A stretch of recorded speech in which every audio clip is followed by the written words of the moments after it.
எல்லாருக்கும் வணக்கம். கற்பித்தலுங்கிறது ஒரு கலை இல்லையா? பல ஆயிரம் வருஷமா நம்ம கூடவே வளர்ந்து வந்த ஒரு கலை.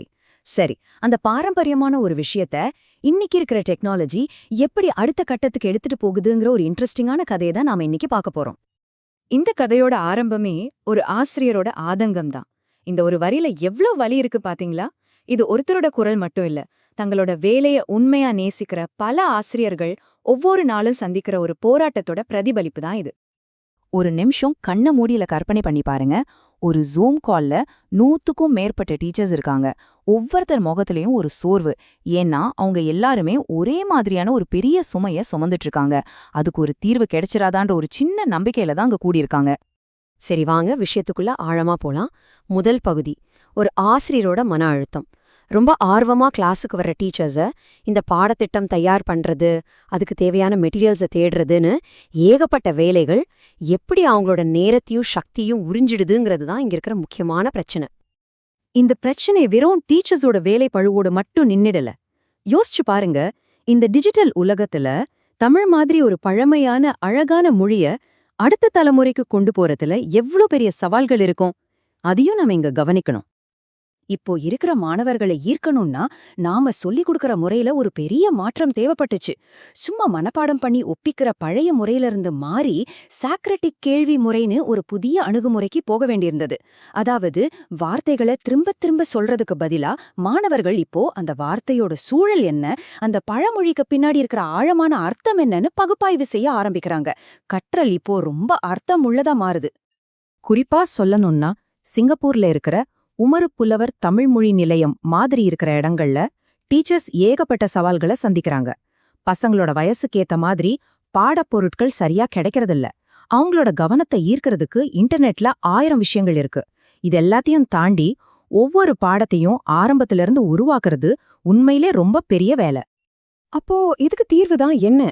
இங்கேதான் ஒரு சூப்பர் ஹீரோ மாதிரி AI உள்ள வருது. ஒரு துணை விமானியா, அதாவது கோ பைலட்டாக. ஆனா ஒரு நிமிஷம், இது டீச்சர்ஸ்க்கு பதிலா வரல. அவங்களோட வேலையா இன்னும் சுலபமாக்கி அவங்களோட திறமைகளை இன்னும் அதிகமாக்குற ஒரு பவர்ஃபுல் கருவியா வருது. இந்த டெக்னாலஜியோட நோக்கம் ரொம்ப சிம்பிள், ஆனா ரொம்ப பவர்ஃபுல். டீச்சர்ஸா வெறும் பாடம் நடத்துறவங்களா மட்டும் பார்க்காம மாணவர்களோட ஆர்வத்தை தூண்டி அவங்கள கேள்விகள் கேட்க வச்சு அந்த தேடலுக்கு வழிகாட்டுற ஒருத்தரா மாத்துறது தான். சரி, பேசுறதெல்லாம் ஓகே, ஆனா இது நிஜத்துல எப்படி வேலை செய்யுது? பெரிய பெரிய கல்விசார் கோட்பாடுகளை எல்லாம் இந்த AI டெக்னாலஜி எப்படி டீச்சர்ஸோட அன்றாட வேலைக்கு ரொம்ப சிம்பிளா மாத்தி கொடுக்குதுன்னு இப்ப பார்க்கலாம் வாங்க. TCF 2025 மாநாட்டுல இத லைவா செஞ்சு காட்டினப்போ எல்லாரும் ஆச்சரியப்பட்டாங்க.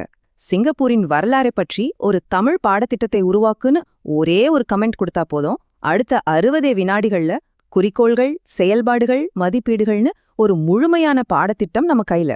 AI-யோட சக்தி எவ்வளோ எளிமையா டீச்சர்ஸ்க்கு உதவுது பாருங்க. இந்த AI கருவி ரொம்ப பிரபலமான கல்விசார் கோட்பாடுகளை அடிப்படையா வச்சுதான் வேலை செய்யுது. அதுல முதல் விஷயம் சமூக கட்டமைப்பியல். அதாவது பசங்க ஒன்னா சேர்ந்து பேசி விவாதம் பண்ணி கத்துக்கிட்டா அது மனசுல நல்லா பதியும். AI என்ன பண்ணுனா, இந்த மாதிரி விவாதங்களை தூண்டுறதுக்கு சுவாரஸ்யமான தலைப்புகளை நொடியில உள்வாக்கிடும். அடுத்தது ப்ளூமின் வகைப்பாடு. கற்றலுங்கிறது ஒரு படி மாதிரி. முதல்ல சிம்பிளான விஷயங்களை ஞாபகம் வச்சுக்கணும், அப்புறம் அதை புரிஞ்சுக்கணும், கடைசியா புதுசா ஒன்னு உருவாக்கணும். இங்க AI ரொம்ப எளிமையான கேள்விகள்ல ஆரம்பிச்சு ஒரு மாணவன் சொந்தமா ஒரு கதை எழுதுற அளவுக்கு படிப்படியான பயிற்சிகளை டக்குன்னு உருவாக்கிடும். கடைசியா கற்றலுக்கான உலகளாவிய வடிவமைப்பு. எல்லா மாணவர்களும் ஒரே மாதிரி இல்லையா? சிலருக்கு படிச்சா புரியும், சிலருக்கு பார்த்தா புரியும். இந்த AI பாடம், மீம்ஸ், கலந்துரையாடல்னு பல வடிவங்கள்ல பாடப்பொருட்களை தயாரிச்சு எல்லா மாணவர்களையும் உள்ளடக்குன ஒரு அருமையான கற்றல் சூழலை உருவாக்குது. சரி, இதெல்லாம் கேட்க நல்லா இருக்கு. ஆனா இதனால உண்மையிலேயே ஏதாவது மாற்றம் வந்ததா? வாங்க ஆதாரத்தோட பார்க்கலாம். இது டீச்சர்ஸ் மற்றும் ஸ்டூடெண்ட்ஸ் மத்தியில ஏற்படுத்தின உண்மையான தாக்கத்தை இப்போ நாம பார்க்க போறோம். TCEF 2025 மாநாட்டுல இந்த AI கருவியை பயன்படுத்தின டீச்சர்ஸ் சொன்ன ரிசல்ட்ஸ் உண்மையிலே அசர வச்சது. முக்கியமா மூணு விஷயங்கள்ல ஒரு பெரிய முன்னேற்றம் தெரிஞ்சது. நேர சேமிப்பு, மாணவர் ஈடுபாடு, அப்புறம் ஆசிரியர் திருப்தி. முதல்ல நேரம். டீச்சர்ஸ் பாடம் தயாரிக்க செலவு செஞ்ச நேரத்துல 70% குறைஞ்சிருக்கு. நினைச்சு பாருங்க, அந்த மிச்சமான நேரத்துல அவங்க மாணவர்களோட எவ்ளோ அதிகமா கவனம் செலுத்த முடியும். இது எவ்ளோ பெரிய விஷயம். அடுத்து மாணவர்களோட ஈடுபாடு. கிளாஸ்ல பசங்களோட ஆர்வம் 85% அதிகரிச்சிருக்கு. முன்னாடி அமைதியா இருந்த கிளாஸ்லாம் இப்போ கேள்விகளாலும் விவாதங்களாலும் கலகலன்னு இருக்கு. கடைசியா ரொம்ப முக்கியமா டீச்சர்ஸோட மன திருப்தி.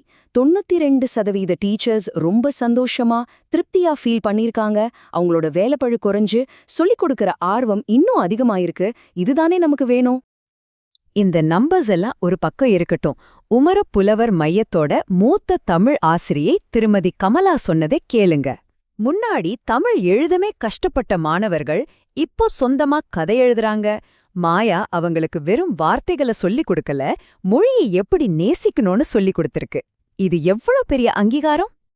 இங்க ரொம்ப முக்கியமான விஷயம் என்னன்னா, இந்த டெக்னாலஜி நம்ம கலாச்சாரத்தை மாத்தல. மாறா அதை பாதுகாக்கவும் அடுத்த தலைமுறைக்கு இன்னும் சுவாரஸ்யமான வழிகள்ல கொண்டு சேர்க்கவும் உதவுது. இது நம்ம பாரம்பரியத்துக்கும் தொழில்நுட்பத்துக்கும் நடுவுல ஒரு பாலமாயிருக்கு. ஓகே, இதுவரைக்கும் பார்த்தது தமிழ் வகுப்பறையில நடந்த ஒரு மேஜிக். ஆனா இந்த கதை இத்தோட முடியல. இது ஒரு பெரிய விஷயத்தோட ஆரம்பம். நாம ஒரு புதிய கல்வி உலகத்தோட வாசல்ல நிக்கிறோம்.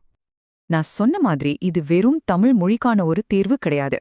இங்க கிடைச்சிருக்கிற வெற்றி உலக அளவுல ஆங்கிலம், ஸ்பானிஷ், ஏன் சயின்ஸ், மேத்ஸ் கூட சொல்லிக் கொடுக்கிற முறைய மாத்த போறதுக்கான ஒரு முன்னோட்டம். நம்ம இந்த உரையாடல ஒரு முக்கியமான கேள்வியோட முடிச்சுக்கலாம். எல்லா பதில்களையும் ஏஐ ஒரு செகண்ட்ல கொடுத்துட்டா அப்போ ஒரு டீச்சரோட உண்மையான வேலை என்னவா இருக்கும்? எது அந்த மெஷினால கொடுக்க முடியாத ஒரு மனுஷனால மட்டும் கொடுக்க முடிஞ்ச மதிப்புமிக்க திறனா இருக்கும்? யோசிச்சு பாருங்க.